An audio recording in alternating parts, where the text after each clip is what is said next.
చంద్రబాబు మోసగాడు, తమ కుటుంబంలో గొడవలు పెట్టాడన్న ఎంపీ కేశినేని నాని వ్యాఖ్యలను తప్పుబట్టారు. తమ కుటుంబంలో 1999 నుంచే గొడవలు ఉన్నాయని, అయితే తానే సర్దుకున్నానని అన్నారు చిన్ని.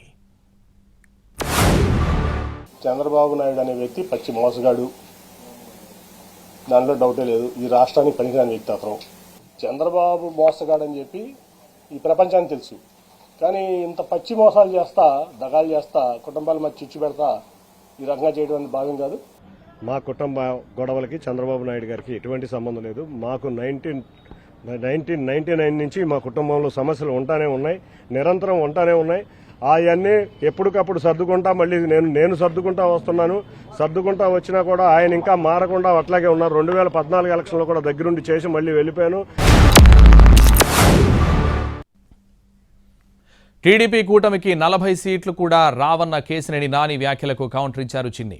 మహామహులే టీడీపీని ఏం చేయలేకపోయారని, ఎవరేం చేసినా టీడీపీకి ఏం కాదని అన్నారు.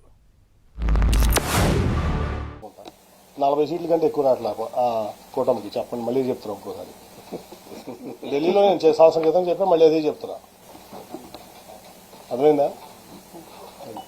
మహామహులు వెళ్ళిపోయిన రోజే టీడీపీ ఖాళీ అవ్వలేదు. టీడీపీ తెలుగుదేశం పసుపు కుటుంబం చాలా ఎన్ని కష్టాలు ఎదురైనా, ఎన్ని ఎదుర్కొన్నా మీరు చూశారు. 2019 నుంచి ఎన్నో కేసులు జరిగినాయి, ఎన్నో దాడులు జరిగినాయి, ఎంతో మందిని హత్యలు చేశారు. అయినా కూడా కార్యకర్తలు పార్టీని ముందుండి నడిచి పార్టీని నిలబెట్టారు. ఇటువంటి వాళ్ళు వచ్చినా పోయినా ఎవరైనా, అంటే నేనంటే ఆయన అని కాదు, ఎటువంటి వ్యాఖ్యానాలు చేసే వ్యక్తులు ఎవరికైనా తగిన శాస్తి జరుగుద్ది.